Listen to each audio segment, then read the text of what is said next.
Welcome, and thank you for standing by. Participants are in a listen-only mode until the question-and-answer session of today's conference. At that time, you may press star then one on your touch-tone phone to ask a question.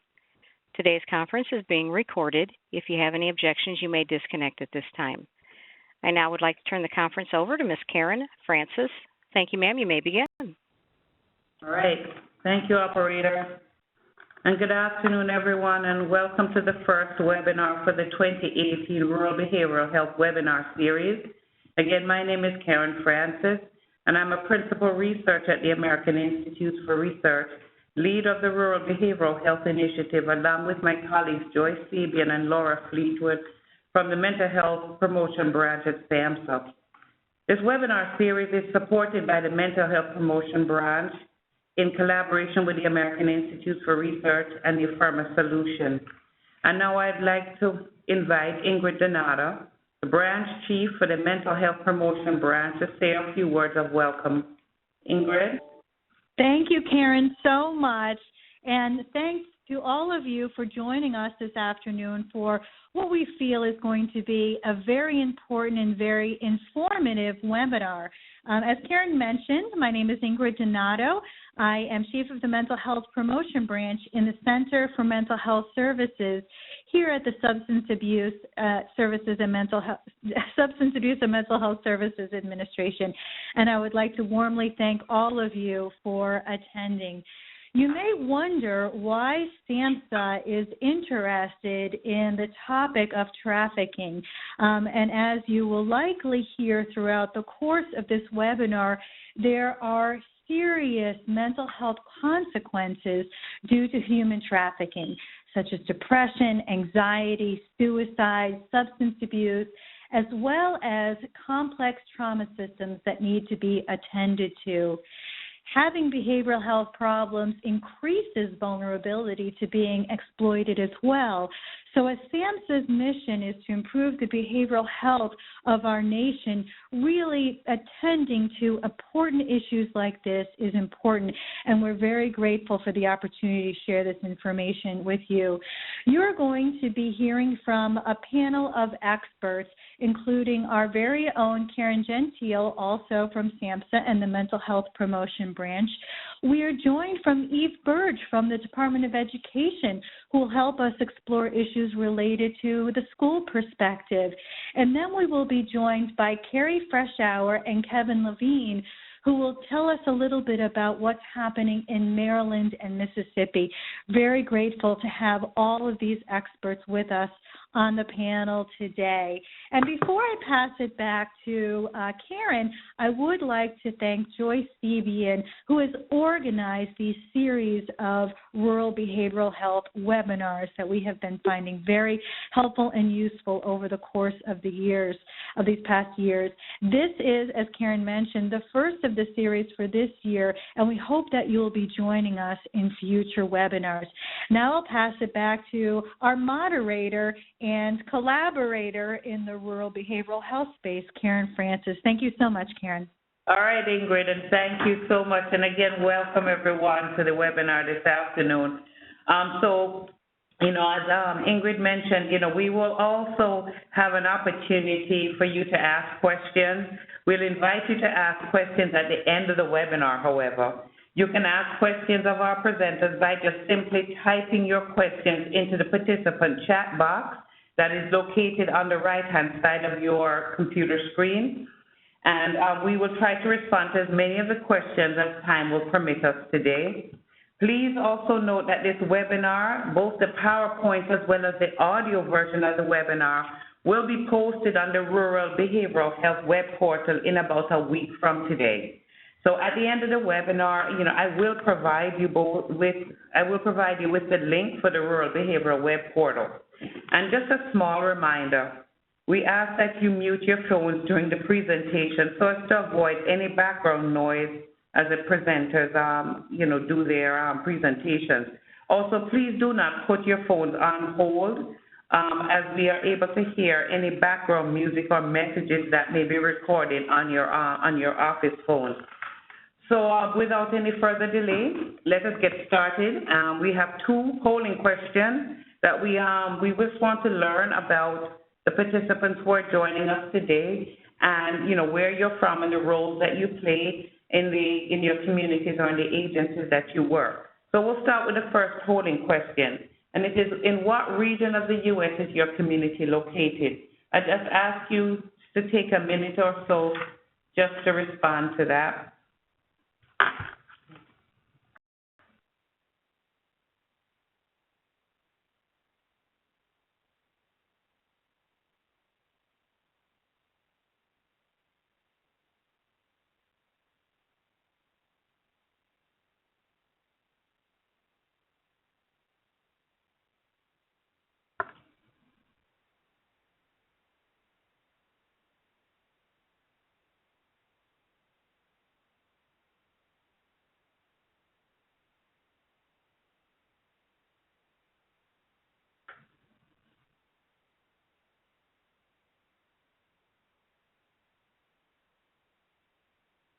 All right, we're almost done here. So I see that the majority of our participants this afternoon are joining us from the Midwest.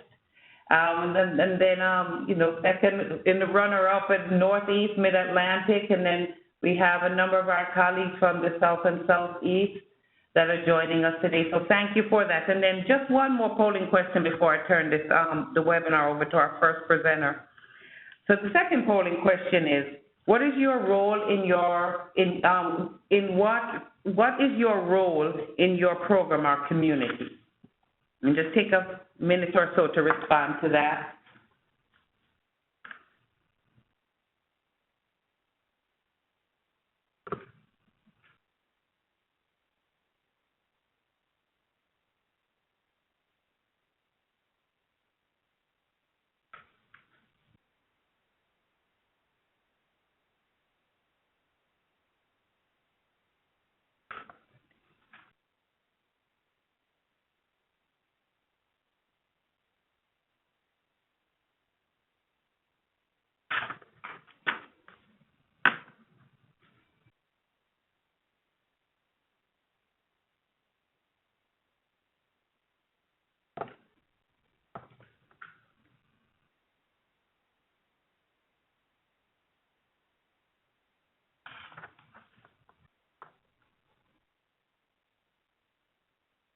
Okay. And again, of the 160 plus participants that we have on the call with us this afternoon, several of you represent management or administration. Many of you are clinicians and service providers. And we have a number of family and youth represented, community-based providers, some federal, state, and local government representatives. And then we have very faith-based and advocacy organizations. And we have a lot of folks who said other. And so thank you so much. All right, so at this point, it's my pleasure really to turn the webinar over to our first presenter, Karen Gentile. Karen? Thank you, Karen. My name is Karen Gentile, and again, I'm a public health analyst at SAMHSA. I'm honored to be bringing this information to you today, along with my three co-presenters. Next slide, please. Since this webinar focuses on human trafficking and schools, I want to first talk about why the topic of human trafficking of children is relevant to schools in rural areas. Students are being trafficked in and around school campuses in rural and urban areas. Trafficked children and youth are attending school while actively being exploited. In rural areas, trafficking is underground and unseen, inside homes or in remote locations. Schools have a unique opportunity to contribute to prevention. And with everyday contact with students, schools can notice signs and report trafficking and respond to survivors. Next slide, please. It's important to understand the federal definition of human trafficking and its categories. The Federal Trafficking Victims Protection Act of 2000 divides human trafficking into sex trafficking and labor trafficking. Sex trafficking is defined as the inducement of a commercial sex act by force, fraud, or coercion, or in which the person induced to perform such act has not attained 18 years of age, and then labor trafficking is defined as the recruitment, harboring, transportation, provision, or obtaining of a person for labor or services through the use of force, fraud, or coercion for the purpose of subjection to involuntary servitude, peonage, debt bondage, or slavery. Contrary to what many think, movement across the geographical boundary is not needed for an activity to be considered trafficking. In addition, U.S. trafficking can involve children living in the United States who are trafficked here, as well as foreign nationals brought to the United States for the purposes of trafficking. In this webinar, the human trafficking of children will sometimes be referred to as child trafficking. Also in this webinar, you will hear the people who are or were trafficked referred to either as victims and survivors interchangeably. Next slide, please. This slide breaks down the federal law in the previous slide by age and type of trafficking, just for your reference. So for commercial sex acts, if minors are involved, it is considered human trafficking. There's no need to prove force, fraud, or coercion. But if adults are involved, it's considered human trafficking only if there's force, fraud, or coercion. And for labor or services, if someone of any age is forced, defrauded, or coerced to various forms of labor or services, it's considered human trafficking. Next slide, please. I will read a real-life example of child trafficking from an FBI bulletin from 2016. A minor engaging in commercial sex trafficking recruited and prostituted a 17-year-old victim. The victim, who was initially reluctant unless the juvenile offender was present, eventually considered sex trafficking easy money and introduced 2 classmates to the activity. All 3 juvenile victims, ages 16 to 17, hid the sex trafficking from their parents by working after school and returning home before their respective curfews. They used the proceeds to purchase clothing and personal items. So you can see from this example how the school may have had the opportunity to identify the signs of child trafficking and then to respond. Next slide, please. So gathering reliable data about the number of young people involved in human trafficking within the United States is very challenging for a number of reasons, including lack of awareness. Awareness about human trafficking is just in its infancy, and there are many misconceptions that need to be overcome, such as not understanding that it can happen within one location to those who reside in the United States, and then it can happen in all areas of the country, including rural areas. Therefore, victims may not identify what is happening to them as human trafficking, and bystanders may not know that what they are seeing is defined that way. Without the reach out to services and the reporting of the crime to law enforcement, the data is underreported. This is a particular problem in rural areas where there are often fewer services and access to large specialized law enforcement departments. The second reason for a gap in the prevalence data is the criminal element. Under federal law, of course, sex trafficking is a crime. So as such, trafficking operates covertly, making it, of course, difficult to gather comprehensive data. The third reason is definitional issues. There's disagreement on how to define child trafficking. For example, some researchers and practitioners believe that a third-party exploiter is necessary for a situation to be considered sex trafficking and human trafficking, while others do not. And the fourth reason is methodological issues. Even when setting aside definitional issues, there is the issue of the unit of measurement.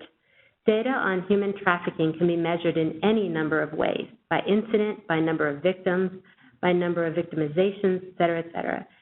As such, compositing available data from varied sources can prove very challenging, as the data often are not collected using equal metrics. Next slide, please. So what do we know?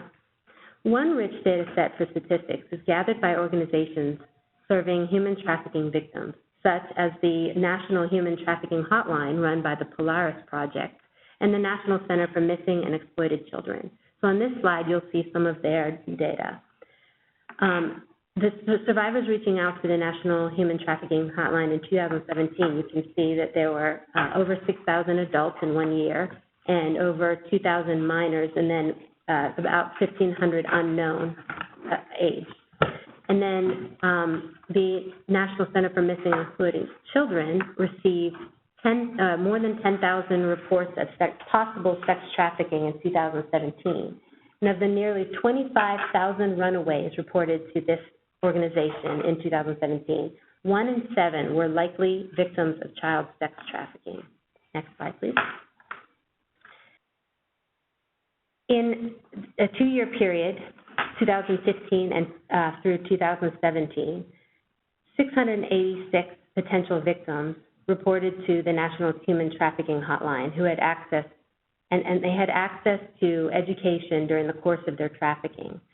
Of these, 158 potential victims were reported to have been recruited while at school, and all 686 were reported to have had access to education during the course of their trafficking situation. So you can see the relevance to school. Next slide, please. Okay. There are many types of rural areas in the United States, and it's difficult to generalize about the specific nature of rural human trafficking. However, this slide lists some major similarities in many rural areas. Towards the end of the slide deck, we have listed some resources that provide more information about rural trafficking. The first point is geographical isolation. Human trafficking is a hidden crime. There's less opportunity for an intervention, fewer resources to deal with criminal behavior, and often less opportunity to escape the situation for victims. The second point is there's often a lack of economic opportunity. There are less jobs, a disproportionate poverty, and more desire for children to make money to survive or contribute to their families.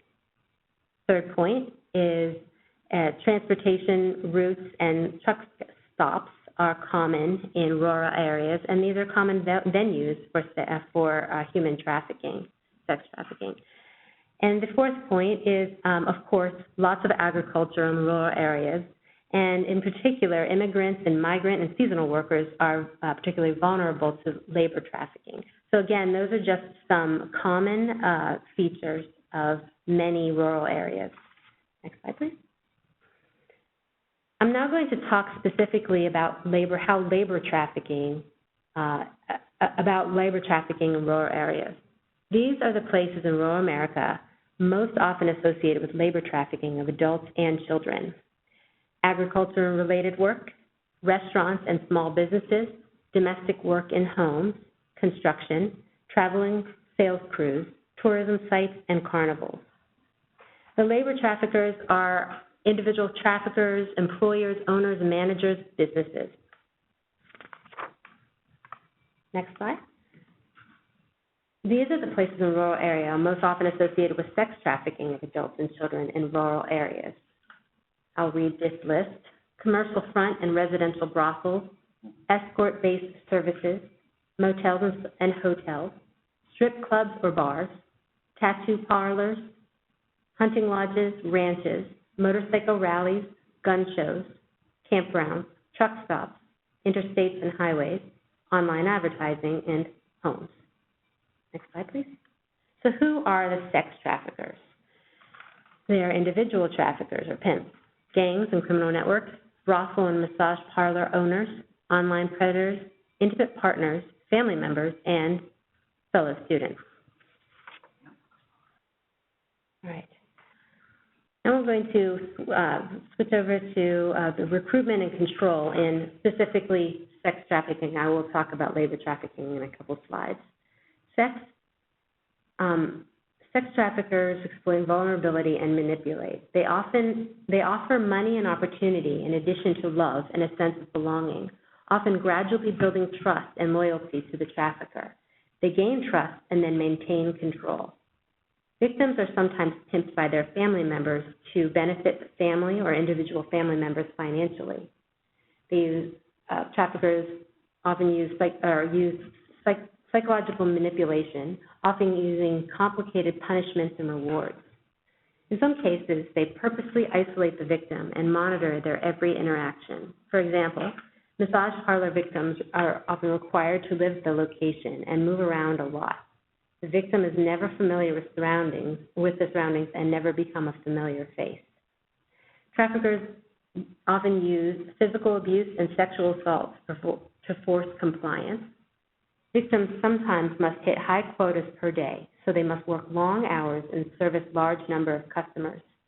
If there is a failure to meet quotas, there is often abandonment or severe punishment. Victims may not have access to medical or dental treatment. Traffickers often offer alcohol and other drugs to the victim and ensure the victim becomes dependent, setting up a cycle of control and dependence on the trafficker for the substances. Slide, please. The Polaris Project has adapted the power and control wheel to sex and labor trafficking. The power and control wheel was first developed to describe power and control in intimate partner violence, IPV, or domestic violence. Anyone familiar with how power and control is wielded in IPV will see similarities, although there are some unique features in trafficking. The wheel goes into more details with the points I made in the last slide. I'll just give you a couple seconds to read at least the titles on this wheel. You will have access to these slides later and can review it more closely. And this is both for sex trafficking and labor trafficking. Okay, next slide, please.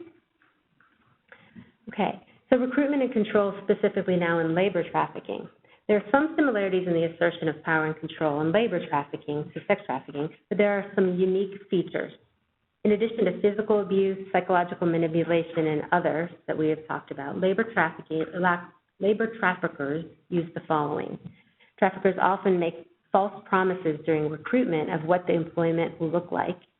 Business owners sometimes recruit their family members to work in conditions that would constitute labor trafficking.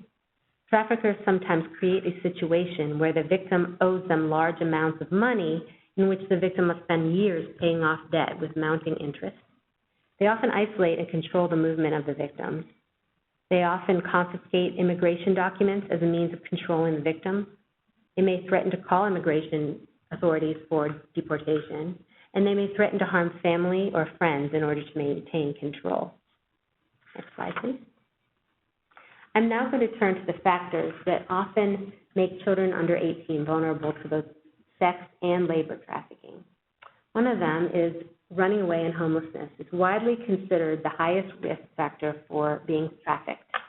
A study conducted by the Covenant House of New York, a shelter and service provider for youth, found that close to 25% of their sampled children had either experienced sex trafficking or felt the need to trade sex for food, money, or a place to stay. Children are vulnerable when there is current or past involvement in systems such as child welfare and juvenile justice. Studies consistently show that 50 to 90% of child sex trafficking victims have been involved in the child welfare system. There is vulnerability where there is a lack of a support network. Economic vulnerability is a risk factor. Trafficking might appeal to youth wanting to make what they might consider easy money or to leave the area for further economic opportunities. Children with current or past substance abuse histories are particularly vulnerable, and also children with prior experiences of physical or sexual abuse or of neglect are vulnerable. Next slide, please. According to the statistics we have, further vulnerabilities include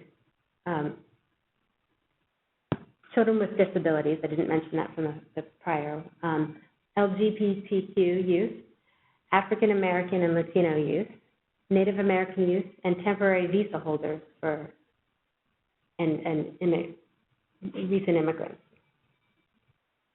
Next slide, please. I'll turn next to the warning signs we need to pay attention to.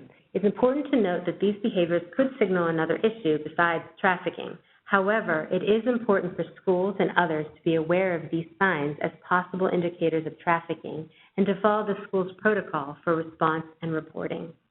The next three slides provide a list of these warning signs for children who may be trafficking victims, which you can reference when you have access to the slides. So one of the warning signs, as we've mentioned, is chronic running away and homelessness. Many school absences and irregular attendance, an abrupt change in attire, behavior, or relationships, presence of an older boyfriend or girlfriend, references to frequent travel. Next slide, please. Sudden presence of expensive possessions, lack of control over schedule, money, and or proof of identification, strange tattoos or other branding marks, inappropriate dress, a reputation for high sexual activity, references to sexual situations beyond what is age appropriate. Next slide, please. Signs of psychological distress such as depression, anxiety, paranoia, and or suicidal ideation. Signs of psychological coercion such as an overly submissive attitude or inability to speak for themselves. Signs of physical trauma including bruises, cuts, burns, and scars. Poor health as evidenced by sexually transmitted disease, malnutrition, serious dental problems, and others. Next slide, please. Survivors are often reluctant to disclose. They may have a sense of shame and fear. They may experience or fear the stigma associated with forced prostitution. They may suffer from the power and control of the trafficker's seduction and manipulation. They may fear getting in trouble. They may have a general distrust of adults or authority figures. Survivors may also not recognize their experience as human trafficking. They more often identify themselves as school personnel, medical providers, or service providers as having specific physical or psychological issues, or as being abused or assaulted, or having other difficulties. Other times there is no disclosure at all. For that reason, it is imperative that those coming in contact with youth recognize the signs and take action according to protocol. I will now pass it to Eve Burge from the Department of Education, who will discuss child trafficking in schools in more detail. Eve? Thank you, Karen. Welcome all. I'm incredibly happy to be here. For more than 10 years, the Department of Education's been committed to raising awareness about human trafficking. And we've developed resource materials that I will share with you all, recognizing that students in every school across the country are vulnerable. And as Karen mentioned, some groups are particularly susceptible, like our young people who are experiencing homelessness, or kids involved in the juvenile justice system or the child welfare system. And sadly, school staff, they're seeing and now increasingly they're recognizing the signs of trafficking among their students. And they're in a unique position. You're in a unique position to see it, to respond in appropriate ways, and hopefully to help countless kids. We've seen it happen, and we want to see it happen more. Next slide, please. So my colleagues addressed this question: why are we focused on trafficking? And I just want to reiterate that trafficking is the world's second most profitable criminal enterprise. It shares a position only with trading illegal arms, and it's second to the drug trade. School staff and students are seeing signs of trafficking. Kids are seeing it among their peers, and teachers are seeing it, sometimes not knowing what they're seeing. And this position, they're in a position where they can help us prevent it. We know that rural communities and school districts can be uniquely vulnerable in the ways that Karen shared, and I'm here in part to really bring home the idea that school communities, it's happening in your school communities, but you're not alone in this. There are many people, there are organizations, there are partners, there are system partners like law enforcement and mental health agencies, and they're your allies and your partners. But as leaders in our communities, especially in small rural communities, each person has a responsibility to your kids to be informed and to know what you're seeing and recognize and respond when trafficking is happening in your schools. So we'll share some tools in order for folks to be able to do this. I wanted to share a story. This is a story about a young girl. Not very long ago, I heard about a 5-year-old girl who she was 4 or 5 when her mom started trafficking her. And, you know, during the day she would go to school, she would play with other kids, but But when night came, her mom would sell her daughter to as many as 3 men on a school night. And despite growing up, she grew up in a small Pennsylvania town near the Delaware border. The little girl said nobody knew for more than 2 years. And so we can't let that happen to more kids. It's just unthinkable. Next slide, please. At the Department of Education, we support school communities in efforts to develop protocols that will share and assess their schools and what's happening in their schools. They can assess their schools with tools and the partnerships developed with some of the agencies we'll talk about, like their law enforcement partners and mental health partners. We recognize that school policies are often modeled on child maltreatment, and that's not the same as child trafficking. So we want to support school staff in understanding the dynamics, recognizing the signs of trafficking, and responding with some clear protocols. Next slide, please. So this is what I was talking about with regard to collaboration and partnership. Preventing trafficking, preventing modern slavery will require comprehensive, definitely multidisciplinary efforts. It's incredibly important for schools to know they're not in this alone, and they shouldn't take this on alone. Every school district should identify who the allies are, and this list reviews some of the obvious players, but there are important partners who are trained in how to respond to cases of trafficking and in how to treat victims. And so your schools should develop protocols with these partners that map out what to do when a school staff suspects trafficking, what to do when a student discloses. There need to be clear channels of support with people, with personnel identified at each step of the way. We'll look at a couple examples in just a minute. And at the federal level, we also see how important partnership is. There's a federal strategic action plan on services for victims of human trafficking in the U.S. It was released several years ago, and the vision is that every victim of human trafficking is identified. Every victim is provided access to the services they need to recover and to rebuild their lives through the creation of a responsive, sustainable, comprehensive, and critically important trauma-informed victim services network that leverages the public and the private partnerships and the resources effectively. So this is a vision for all of us. Next slide, please. This is what I was referring to. This is an example of a protocol developed by a high school district in San Diego. They've got specific instructions. They've got policies related to what to do if you suspect an incident, if you suspect recruitment, if you suspect victimization, the steps to take, who you should talk to. And I think Karen told a story, but with child sex trafficking, adult male pimps or traffickers were historically considered to be the primary threats. But sadly, in some cases that we see, child victims are actively recruiting other victims, their classmates. They ride the school bus together, their friends. And this is what awareness and clear policies are going to help us prevent.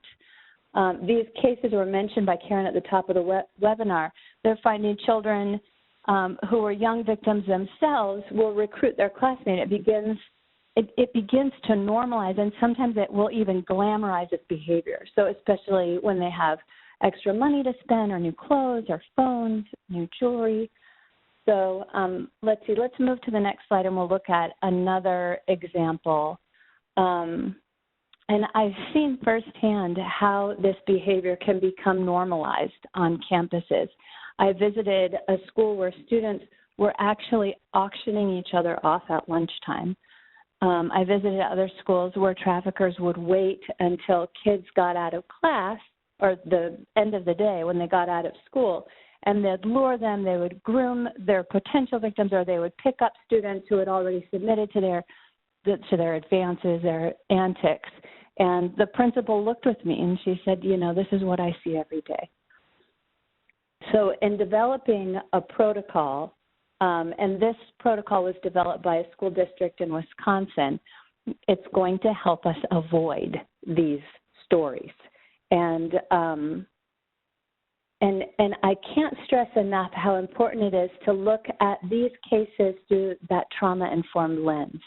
So using the trauma-informed approach recognizes the impact of the past abuses, the present abuse, and how students are presenting in schools, their behavior, their health, their body language, and sadly, we frequently see cases where victims are made to recruit other students, and we need to handle these children carefully. We need to recognize their trauma, we need to protect them, and importantly, we need to protect those around them. Next slide, please. So primary prevention efforts are those that aim to stop the harm from happening before it happens. They aim to stop the harm from happening in the first place. So one benefit of looking at trafficking as a public health issue is the emphasis on prevention. So that is looking at the systemic issues that cause people to be vulnerable to human trafficking in the first place. And there are many ways that schools are engaged in awareness raising and they're engaged in prevention. I can't list the amazing organizations that are focused on Tier 1 supports and on teacher training and group sessions and curricula development. I'm actually not supposed to hold one up over the other, but I do want to say that there are organizations that are doing amazing work. They're bringing developmentally and culturally and regionally appropriate messages to kids and to the adults that care for them. So please look them up. They're out there, and be particular. And that doesn't mean that I'm not suggesting that a lot more needs to be done. Let's go to the next slide.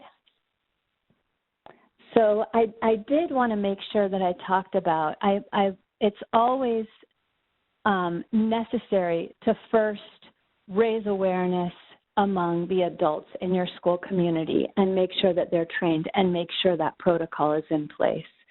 The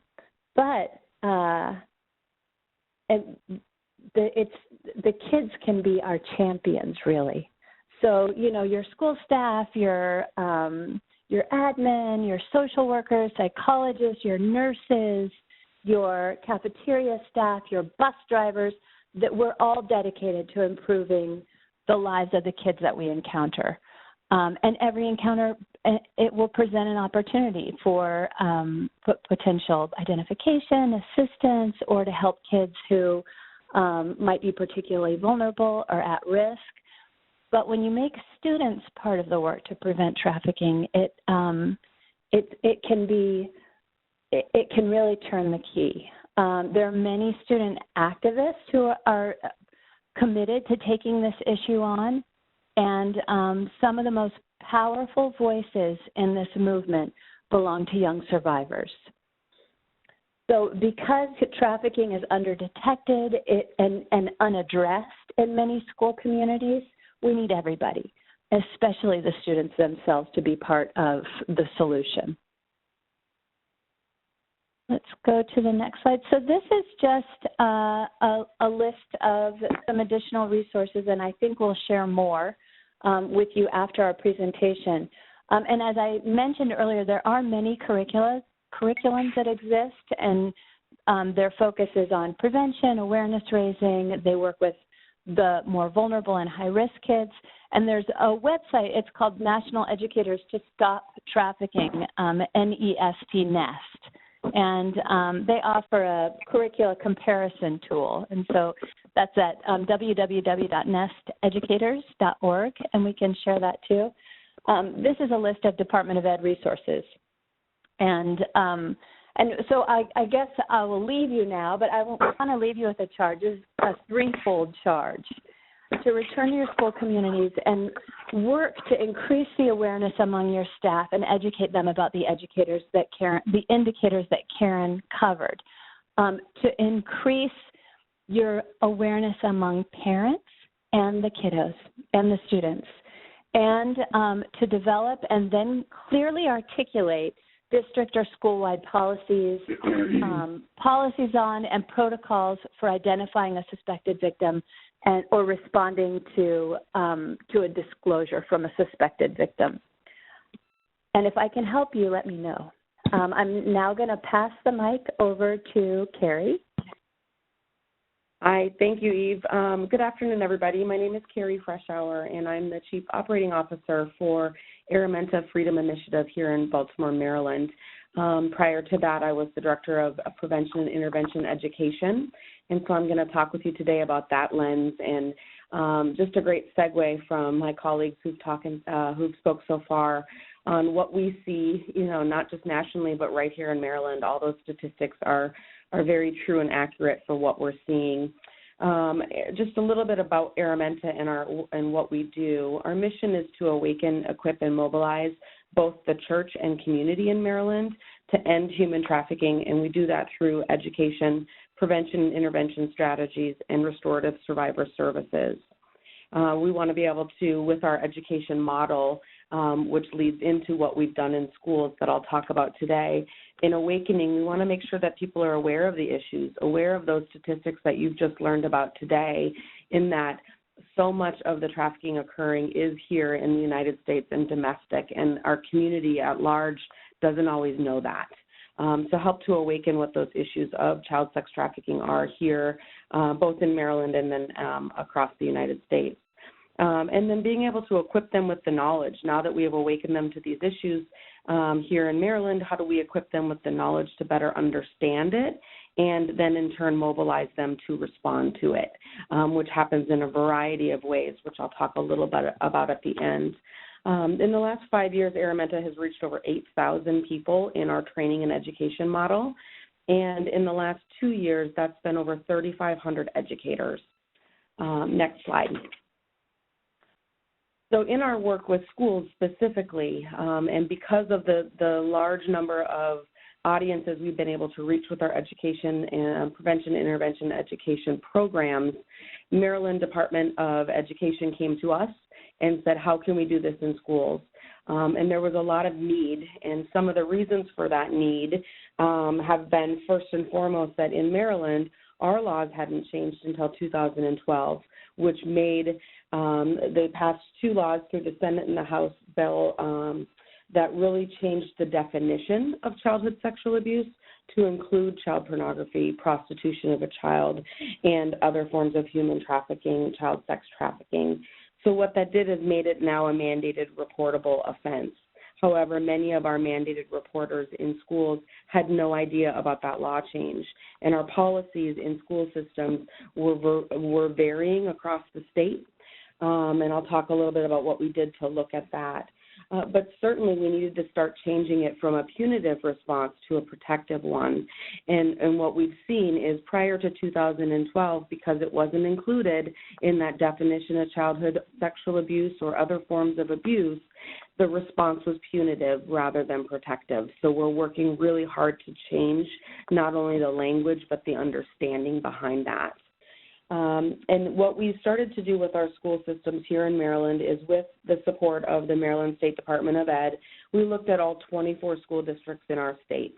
And what we found was those child abuse policies did not reflect the implementation of these new laws, and it certainly wasn't giving guidance to teachers and educators on what to do, how the signs are different with trafficking, how they're similar to other traumas, and how they're more complex. And so the second thing that we did was look at developing some standardized language around what those policies should and could include, kind of a best practice for school systems across our state, and then helping them to come up with ways to implement that and provide training that was hands-on, that was a little bit more intensive than the annual, it's child abuse and you have to report it if you hear something. We wanted to give them some more tangible skills in what to look for to identify. The third thing that we did to address the need was that we saw, as you heard, I believe Karen said in the beginning, but educators are uniquely positioned to identify and report suspected trafficking amongst their student population due to the fact that they're having daily interactions with many high-risk populations. And as you also learned, these kids are coming to school, which is sometimes a misconception that those kids aren't in our schools. And what we know is they are in schools. And what we also have learned is that part of the reason they're in school is because if they're there showing up, our traffickers and those that are exploiting children feel like less questions might be asked if they're there. And if they're truant or not there, how more people will go looking for those children. And so we want to combat that by helping to identify whether they're in the school and helping them to respond. How do they do that and work together? Which leads me to that fourth point of all of these cases are so complex. They require a multidisciplinary approach. And not one of the cases that we've seen here have been the same. So it takes a team approach, and schools can't be the one alone to solve this. We need to partner with you to support you and all of your educators in your buildings, from your teachers to your cafeteria staff to front office staff across the board to support you in once you identify how does the team pick up those pieces and help to coordinate for the protection of these kids. In Maryland, that multidisciplinary approach looked like this. We had the State Department of Education, we had our Governor's Office of Crime Control and Prevention, we had our Center for School Safety, Child Protective Services jurisdictions, and 3 of our school systems that we selected for this pilot that were both one of the largest systems in the state and also systems that had a reach from urban, suburban to rural environments, and how do we, so that we could address the training needs across all of those areas. Next slide, please. So how we went about doing this is we picked those 3 systems like I just mentioned. We picked them in a couple of ways. Not only did we want to see that they were across the urban, suburban, and rural areas and that our approach was appropriate for all of those things and all of those resources, which are varying between school systems, but also we wanted to look at what were our top jurisdictions in Maryland where child sex trafficking was being reported or known to be occurring. And so we have kind of 6 counties in our state that really rose to the top, and these 3 systems were the top 3. So that really helped us in that way. Once we started working with those individual school systems, we began with a central office team. We began working with people like the directors of student support services, the directors of student safety, or maybe somebody who was involved with the oversight of the student resource officer or school police program in their building. We began with those teams and then looked at how to identify schools in their systems. Each school throughout this pilot was allowed to select 10 schools. And how they selected those schools was varying, both within the geographic location of known areas of trafficking, also with higher incidents or concentrated incidents of child abuse and neglect that might be occurring in some school areas versus the other in that one same system. We looked at the police involvement rates, both internal school police or SRO rates, and the data from them, but we also looked at our jurisdiction and our police partners in those jurisdictions to see what their rates of sex crimes were in that area. And then we looked at schools that had a higher concentration of other services such as child protective services, residential treatment centers, foster care, group homes, things like that, because we know that is one of the heightened risk factors, not the only one, but one of the heightened risk factors for kids who don't feel a sense of community and have had experiences that have led them to communities that ultimately have failed them. We want to look at how we can rebuild those communities and look in those areas. So those were some of the criteria that we looked at for selecting the individual schools for the initial pilot. And then second, we used that multidisciplinary team to really be transparent with one another and very collaborative in what is our lane? How do we each stay in our lane and keep these cases moving forward for the good of the survivor or the youth that we're working with, and making them the central part of our work together so that we don't get caught in jurisdictional boundaries or territorial, this is my case, or I'm going to do this. We wanted to really be open about what the challenges were with working in a multidisciplinary team and how we could make sure that we changed that model. Next slide, please. So the approach in doing that, once those schools were selected, once we had worked with started with the district team to provide technical assistance to where their education system was in policy and procedure, what that really looked like is in those three systems, we went through their policies with a fine-tooth comb and really were able to say, here's how this language might be confusing. An example of that is sometimes what we would find, and I don't think it's uncommon, is that school systems would often have varying degrees of accountabilities for their school. So sometimes it was that before a child abuse report was made, it needed to go to an administrator, and sometimes that was a barrier or a challenge in the system if there was different perspectives on making that call. So we helped to do some technical assistance around really why the report needs to be made first, and then if the system needs to have that report, how can we do that? We also looked at, is there a centralized part or system in the school, in that district, that allows them to track cases and hold those so that we know reports are made? Because some of the things that we've learned is that sometimes people just don't understand if, when they're looking at trafficking, if it's something they should report. So we want to be able to help and use that as a learning tool and keep them very confidential and centralized in a way that one school building isn't responsible all alone by themselves and has support of a system on how we approach these concerns as a multidisciplinary team. Then we looked at what is our training going to look like. As I mentioned, these school systems went from urban to rural areas. So the resources in individual schools within the same district, within the same system, varied greatly. So we needed to be flexible on what that was going to look like with a school that had every resource available to them, school psychologists, maybe multiple SROs in a big building, to schools that had a school psychologist that was shared between many schools, and social workers that shared between many schools. And how do we collaborate and do our training model different to meet the needs of schools and their just unique training and also demanding kind of attention that they have on them for training and for professional development? How do we work within that instead of adding one more thing to the schools to do? And how do we collaborate with that with other training initiatives that are going on? So we divided our training into three different models. The first was an advanced training. It was an all-day, 7.5-hour training, and we targeted each of those 10 schools, and so 30 schools altogether. We targeted their teams based on the resources they had. If they had all of those support staff, we invited them to all come to this training. If they only had 2 or 3 people, we invited those people.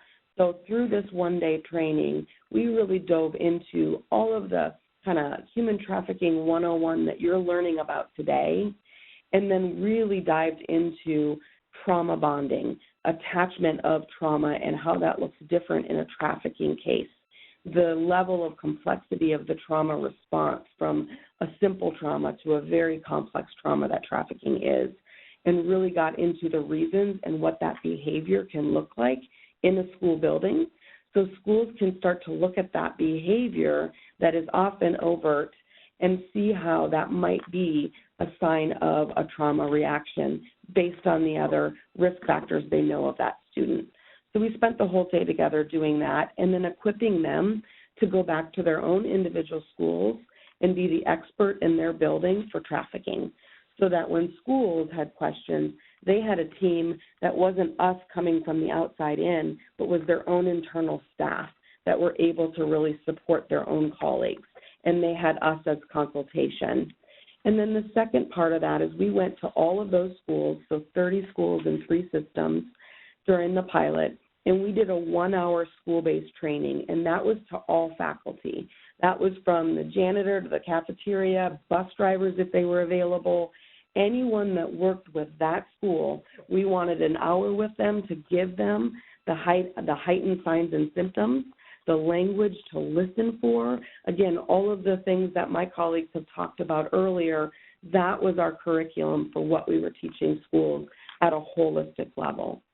And then the last thing that we did for every system is provided 3 additional specialized trainings, and they got to choose what that looked like.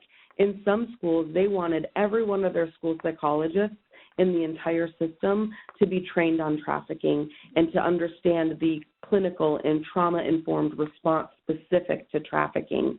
And in other schools, it was they wanted all 250 in one system, wanted all of their SROs to be trained on this. Wanted us to focus on a lens of what do they do from a legal perspective and how do they collaborate better with local police jurisdictions. So we provided those trainings, and we did 3 in each system, and they were 3 hours each.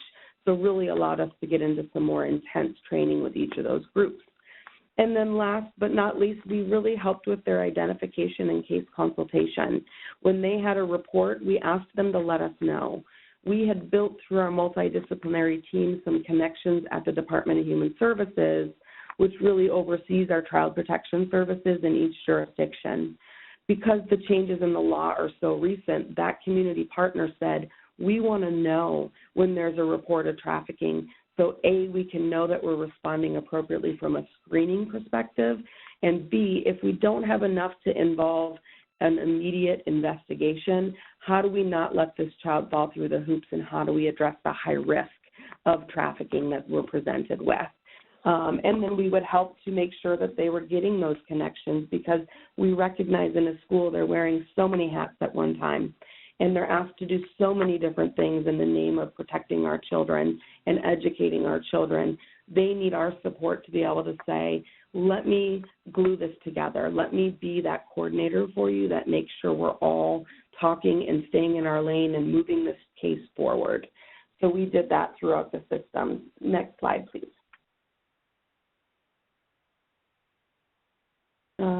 Thank you. So I know this is small, I recognize, but this is just an example. I know Eve showed 2 examples kind of a protocol.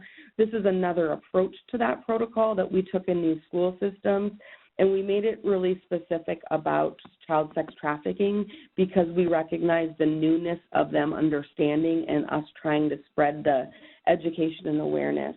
And so this just really helped them to know, who do I go to first, second, third, what are my steps? What do I do if it's determined to be a possible child sex trafficking case versus what do I do if it's just a high-risk case and I don't know what to do next? I made the report and I'm learning that nothing's happening. What can I do? So this just really helped to guide schools, and they really liked this. They put it in their child abuse policy as at the end of their policy as a guiding tree for staff, especially staff that might not make reports as often. We have our counselors and our administrators that sometimes, and our school psychologists and school social workers, and part of their role is more frequently to make reports when there's concerns. But oftentimes when we were in schools, what we learned is if I asked how many of you have made a report to Child Protective Services, I would only get at most a handful of hands in the air.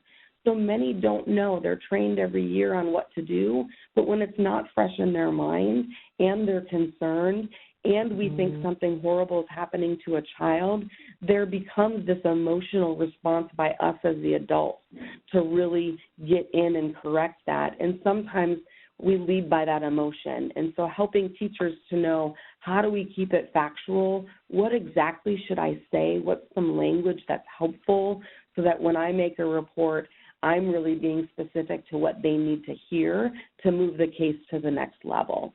So these are things that we use that help with that. Next slide, please. So lessons learned during this approach where we've worked with these school systems for about 1.5 years of direct training, and prior to that it was about 1.5 years of really just planning with the state and helping to select which systems we would use, looking at our statewide data. What we learned is the strength in this multidisciplinary approach is essential.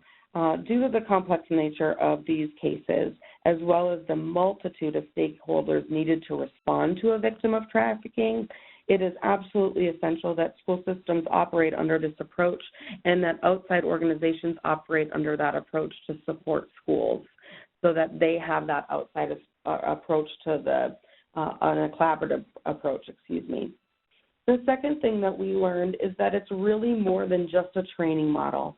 It isn't a once and done. It really is rather a partnership and this collaborative idea of a response.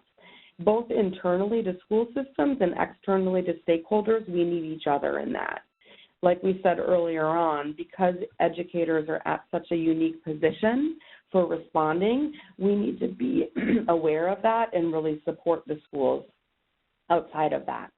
And what we also learned is that in the school system and fiscally, budgetarily, we can do training, but we really need to come up with a train-the-trainer model so schools can adopt it and have sustainability within their system so they're not constantly having to look for another resource to be able to provide this level of specific education and training. The fourth thing that we noticed is that training in schools, and I'm speaking to the choir with all you that are in schools yourselves, scheduling is hard, and the scheduling for the next year usually happens around this time, even earlier in the spring. So we need to be planning and really linking to other training initiatives and figuring out how we can better collaborate, again, with the competing training needs of any school system. We also need to share resources. In those areas where we had smaller rural schools, what we noticed was we needed to collaborate in the school system. We needed to collaborate with neighboring districts in small rural areas or with multiple schools so that we could share resources, have an expert that was in that area, in that community that could support schools around these issues was really critical. And then the last thing that we learned is just, again, linking to services. A lot of these cases start as high risk, and we're not really sure in our experience if it is actual trafficking confirmed. We have lots of good reason to see that they're at risk. And what do we do with that until we know more information? We have to make linkages to services, ask our jurisdictional vice police or FBI partners to watch areas that we're concerned about. We need to work with Child Protective Services to make referrals to youth-serving organizations that support survivors and at-risk youth. And we need to provide programs like Aramenta does with mentorship to really help and support. And I'll talk about that in just a second as I close. Next slide. So in closing, some of the services that we provided in those linkages to service, we found that a mentoring program, there's a couple of them out. That's one of the strengths of Aramenta's Survivor Services. We have over 150 active volunteers that we train to become mentors, to become advocates or system navigators to help with the multitude of needs that these kiddos that come across as either suspected or at risk for trafficking, their needs are so great. We have to be able to respond to that, whether that's providing rides or helping them get to therapy appointments, or whether that's understanding the legal system and the courts that they might find themselves in because of that old school thinking of being punitive rather than protective. How do we navigate with them? How do we help them through their healing and their restoration? And we do that by building community. We do that by engaging volunteers to help rebuild the broken communities that these kids have experienced, and that takes a team. And then we also provide ongoing case reviews with all of our partners. So even though the pilot has ended and we're moving into sustainability and ways to reach all of the schools in Maryland, we have to continue to provide that support until that train-the-trainer model and other resources are developed in our systems. Next slide.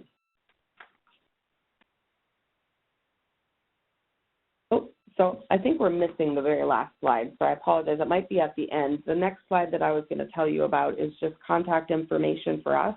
If you're interested in seeing the full report on how we implemented this training, the lessons that we learned, and what our recommendations have been to the state and schools, on how to keep this going, I'm happy to share that with you. And we've also, I think at the end, you'll get a resource to just a 2-page summary of how we approached this in school systems. So if you have any questions, please feel free to reach out to me directly or someone in our organization. Thank you for your time. Turn it over to Kevin. Hi, how you all doing? I'm Kevin Levine. I am a professor here at Jackson State University, and I want to talk about the effects of human trafficking in rural areas, in particular my area in Mississippi, which will be Hinds County. If you next slide, please. I have a map here that can give a perspective of where Jackson and with the city where Jackson State and where I'm located is in Mississippi. We're in Hinds County, and not only am I a professor here at Jackson State with a master's in criminology, I'm also a 28-year law enforcement veteran, and currently I'm working with the Hinds County Sheriff's Department Street Crimes Unit and Sex Trafficking Unit. So I have a day-to-day contact with the problems that we're having with sex trafficking. Next slide, please.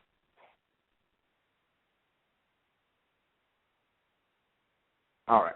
I wanted to start off with giving you a brief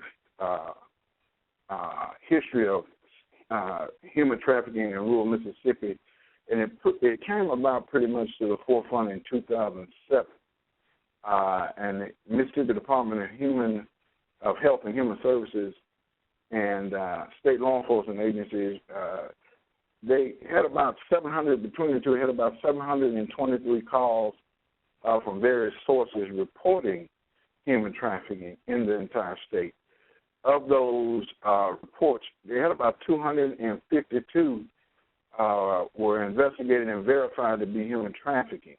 As you can see, there was not we didn't hit a 50% margin on verifying all of those, but each call was taken seriously and investigated, and of those 723, these are 252 cases that were developed out of that. Next slide, please.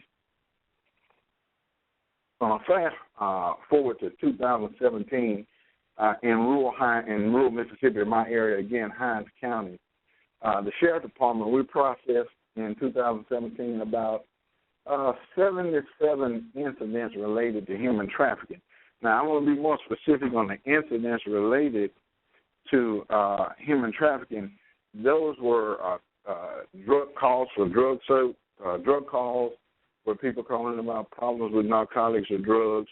We had complaints about illegal massage parlors that my unit responded to. And I serve a dual role.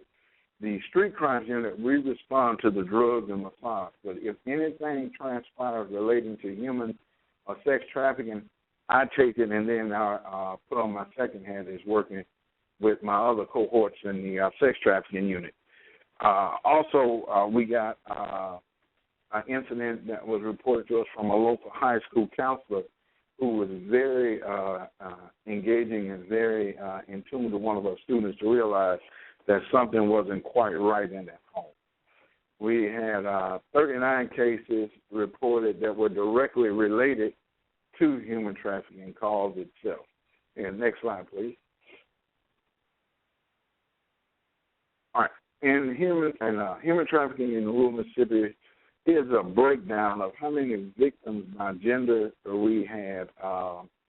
In Hinds County 2017, 37 of those were female and 4 were males. And it's important to note that we need to educate the schools and the community.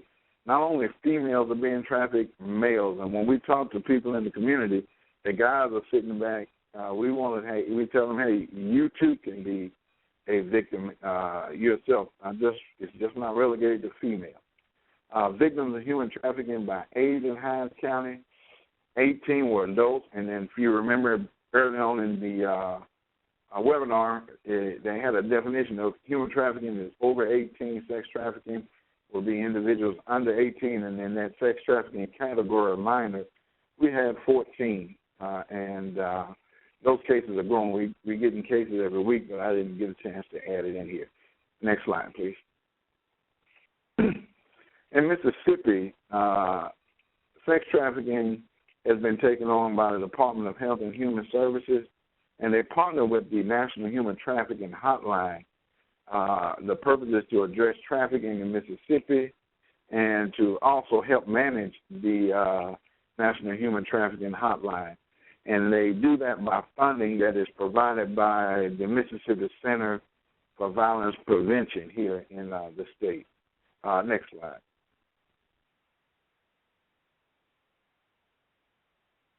All right. Nationally, the National Human Trafficking Hotline itself is a 24-hour, 7 days a week, 7 days a week during the 65 days a year hotline, where individuals can call in with tips, or victims can call in and receive services, and or community anti-trafficking communities such as Truckers Against Trafficking is a great community advocate for sex trafficking, human trafficking.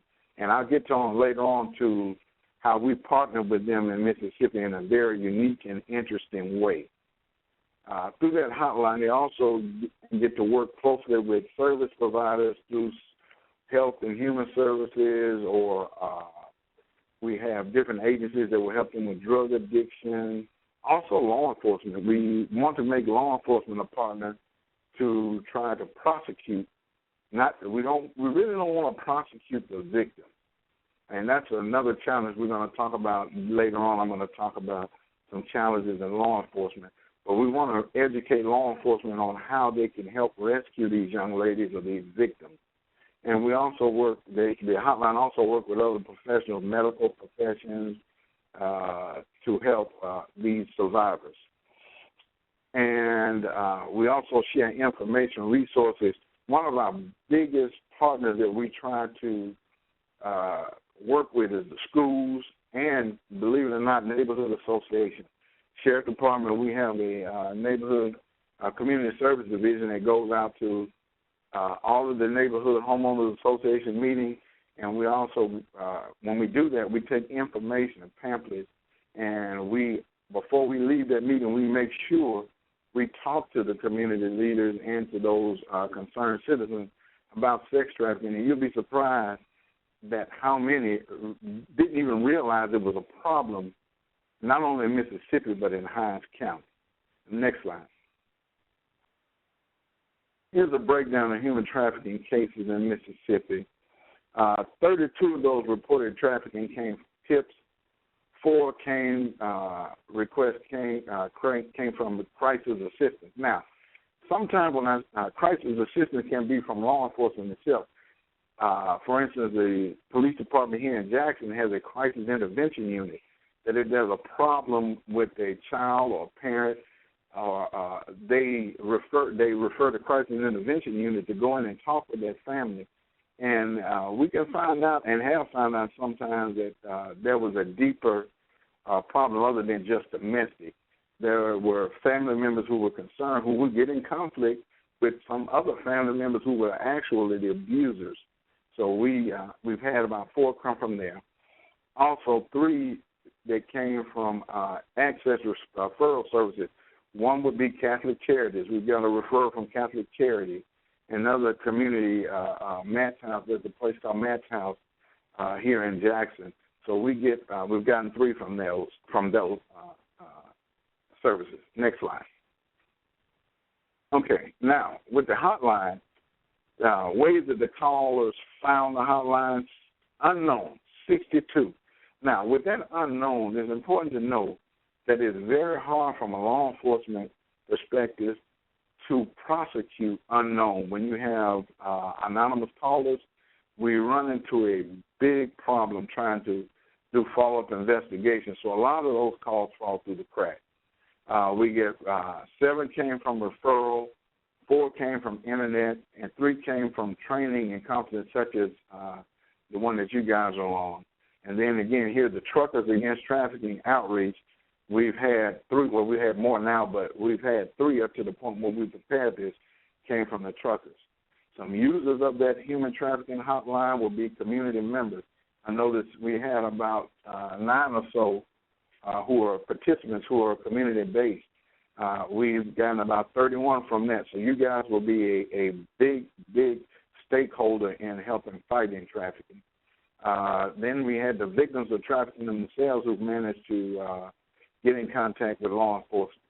Then we've had families of our trafficking victims. Here in Hinds County, I think just about every call that I've dealt with have come from parents out of state looking for their loved one, their child.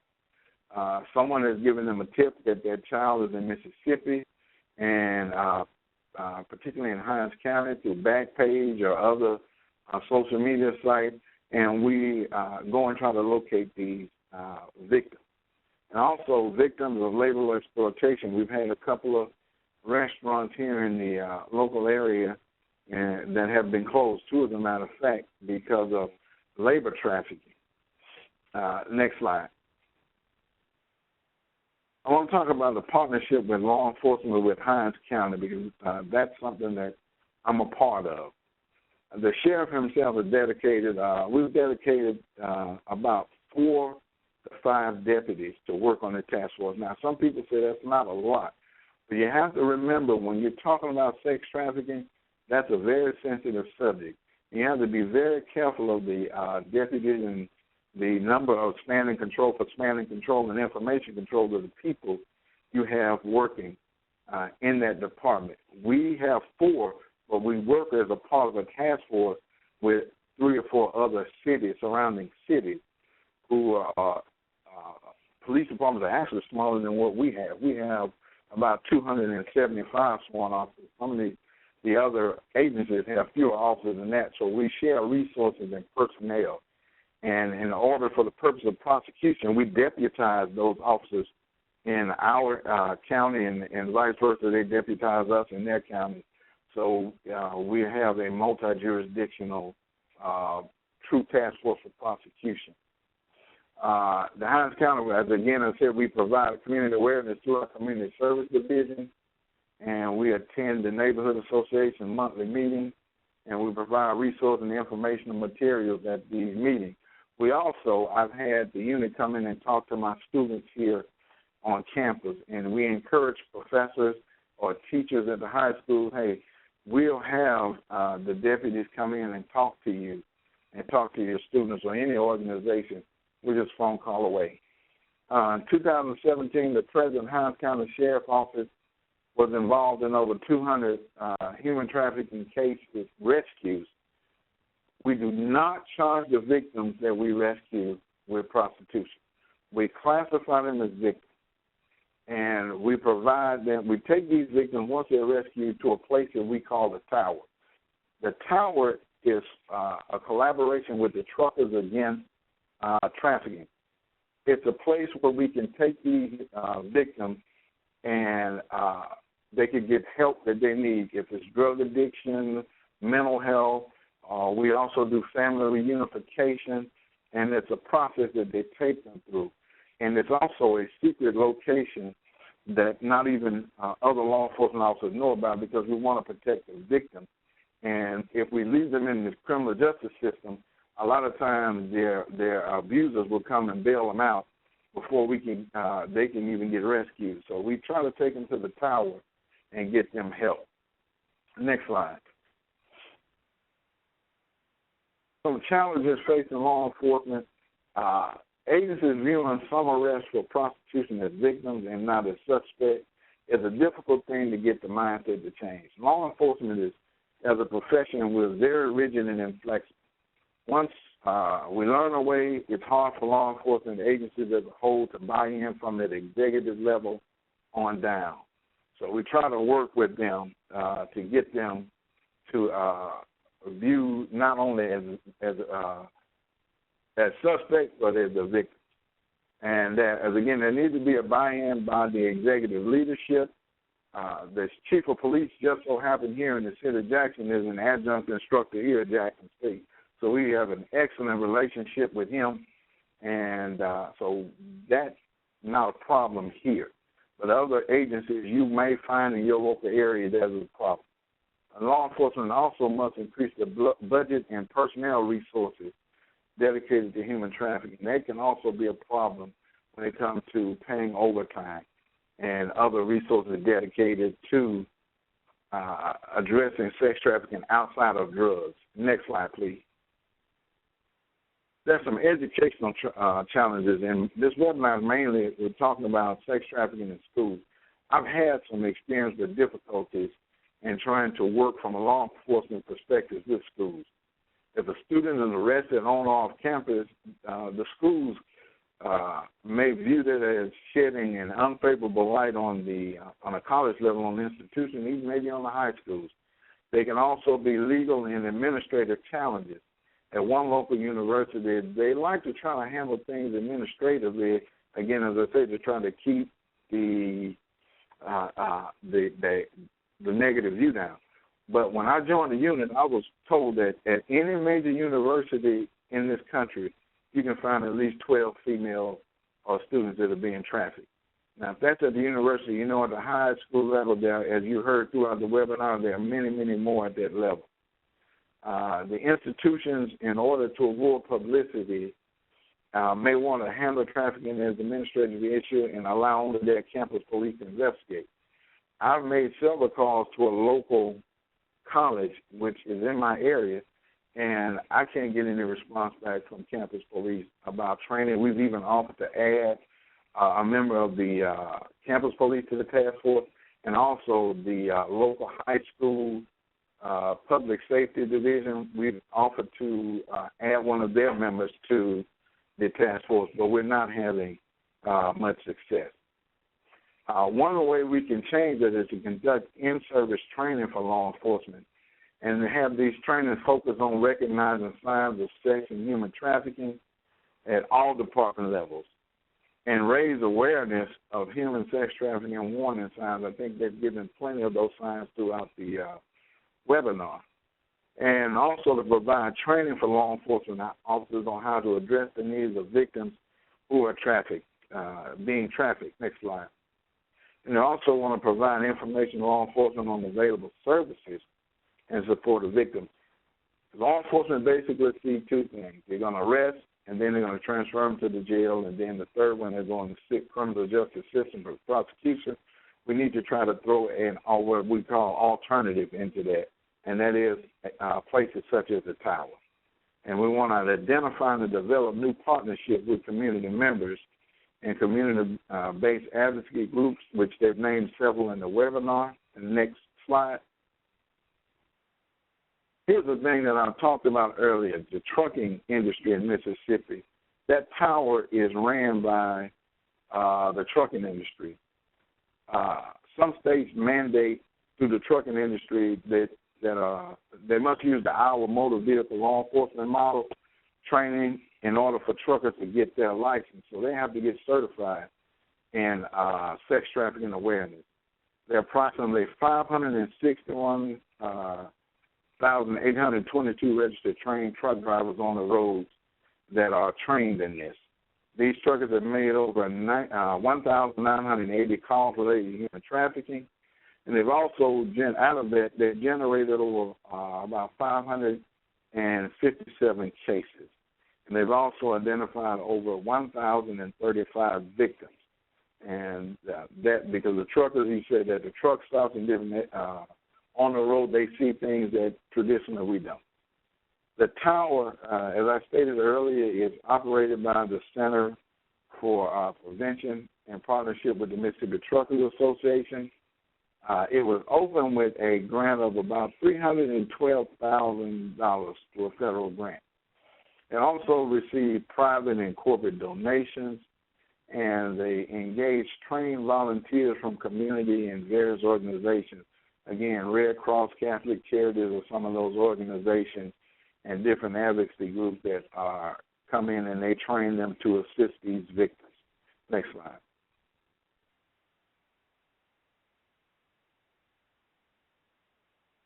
It provides the tower, they can get what we would call mid to long-term care for the victims. We don't rush them out. We want to make sure that they don't recidivate, and the goal is to try to, if there are families involved, to try to do family reunification with these victims. They want to recover and do restoration services for the victims, GED or some type of life skill training. There's also provide emergency and long-term shelter through one agency we use for shelter is Catholic Charities, especially if there's a battered woman or something, we can send them to Catholic Charities. There are case management services, advocacy and victim safety groups, if you guys who are on the line that are part of that, you all could work with, we would work with you guys. And there are also therapeutic services. There's a lot of trauma and psychological care that these victims will need. So we, the tower also makes sure they are receiving those services. Educational and awareness, again, GED services, and even try to help them take ACT if they have their degree. I've seen that done. Now, the tower, the name the tower was chosen as a name to represent a place of refuge and rest. It's a place where victims of human trafficking in Mississippi can receive specialized treatment they deserve. The tower also offers victims of human trafficking treatment and law enforcement to build their case against the victimizers. Again, instead of having them in jail where they can be bailed out and disrupt the case, we place them in the tower and we can build a trust and work with those victims to identify. One of the problems we have is a lot of those victims don't even realize they've been trafficked so long that they're a victim. Stockholm Syndrome, we run into a lot of it where they begin to empathize or sympathize with their abusers. So we have to work against that and get them to see that what happened to them was not their fault and it was not right. Next slide. That's it.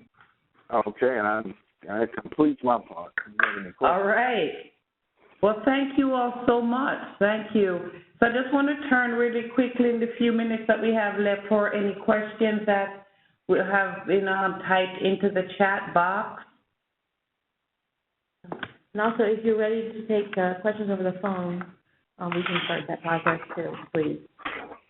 Thank you very much. If you'd like to ask a question over the phone, please press star then 1. Please unmute your phone and record your name clearly when prompted. Your name is needed to introduce your question. So over the phone, that would be star then 1. One moment, please. So while we wait for people to queue up, we're going to ask a few questions that came in over the chat. Mm-hmm. So the first one is directed to our last presenter. If your victim is not a minor, are they kept at the tower against their will, or are they given the freedom to leave if they want to? So, Kevin, this question is for you. One of our participants asked, if your victim is not a minor, are they kept at the tower against their will, or will they be given? No, even if they're not a minor, most of the victims we have in the tower, and when I checked yesterday, that place is full. Okay. Most of them are 18 and over. Great. Thank you. And then there was a question also for Carrie. You know, what does training look like for students, or do they feel that's inappropriate or ineffective to do the training of students? No, that's a great question. I didn't have a lot of time to talk about. So we do a youth curriculum. We have a couple different varieties of models based on schools' needs. So we have a 1-hour curriculum that will work into most like classroom settings. And then there's also a more involved, like if it were a specific group that maybe were high risk that we wanted to pull in and do a specialized training, we do a 3-hour training. The youth trainings we think are great. It just clearly needs to be a different approach. We utilize a very hands-on model. We look at things like social media and songs and movies that are, up to date and current with kids, and point out areas where recruitment or risks of trafficking are embedded to help them have some awareness. And then we teach them some reactions and responses. And we also do a really powerful survey during the middle of it. We'll do a survey, and then somebody goes to the side and compiles that. And we ask kids, a series of questions that really gets to the quote-unquote hooks, things that they may do by practice with their friends or in their friend circles or individually, such as have maybe a fake account their parents can't see on social media, or maybe it's that they have their account public so anybody can find them online. we look and we tally the number of hooks they have that a trafficker uses to recruit, and then we come back at the end and bring that information to them and talk about it really generally, like this many kids in this group has, this many hooks, and so we really bring it back to their level there.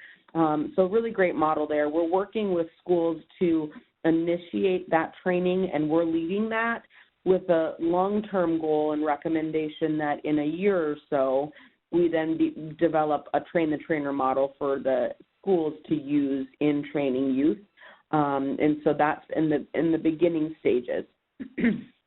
Thank you, Karen. I know Karen wanted to add to that, too. Yes, I also wanted to mention that Eve Burge from Department of Education earlier mentioned there are many different curricula out there, and that one of the really great resources is that Nest Educators organization. That I think we have that in our resources, and it's sort of a clearinghouse of different curricula out there, in addition to what Carrie described, which is great. Great. And I think we have one of our callers on the line to ask a question. Could you go ahead? And we'll just take this one call. And They will need to press star 1 to get in queue. I have no one at this time. There's one more question. Okay. So the other question here, again, is for Kevin. The one above. There's a question here. I have difficulty getting schools to engage in our state, both students and teachers. Any ideas how to get them to want or think they need training? I live in a abstinence preferred state where people do not always think it happens here. So and this question is for who now? Take that question. So Eve, I'm wondering if you could take that question. Well, one of the things that I would like to say is we have to work hard to change the stigma associated with human trafficking and educate the school administration on the likelihood and probability that they do have that problem in their schools. And once we open a line of communication, what I call community police relations, police communication improves, that would be one way that we could start a conversation with the schools on that. Thank you, Kevin. And then Eve, if you wanted to add to that too? Sure. I would say if there's one champion in the school district that can be powerful, that person can talk to the PTA, that person can talk to the school board, and I think that it's just building that pressure and awareness and recognition. A lot of states now are passing laws that are requiring schools to provide some kind of training. And so depending on what state you are, you might definitely make sure that you're sort of aware of what kind of what's on the books in your state. And I think one thing, so the Department of Education released a guide, Human Trafficking in America's Schools, that you'll receive. And I've heard from some school districts that having that guide has been helpful, because what we're saying is that this is happening in school districts and that everybody should be working to raise awareness and develop protocols and know what the indicators are. And so it takes the stigma away. And you don't have to say, this is a problem in our schools. You can say, either you could point to a guide like that from the federal government that says this is happening and this is what you can do.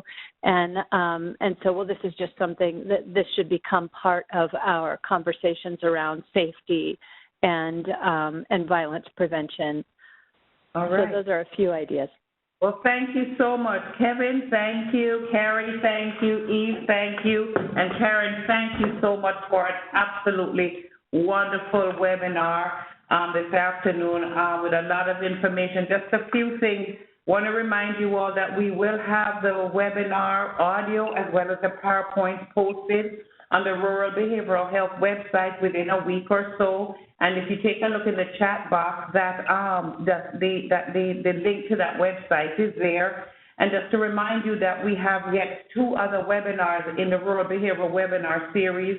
The second webinar that will take place on July 19th will focus on the impact of the opioid epidemic on children, youth in rural communities, how schools and communities are responding. And on September 6th, we'll have webinar 3, addressing the needs of young people with serious emotional disturbances through a comprehensive continuum of services and support. So we invite you all to join us for those 2 additional webinars. And then just one final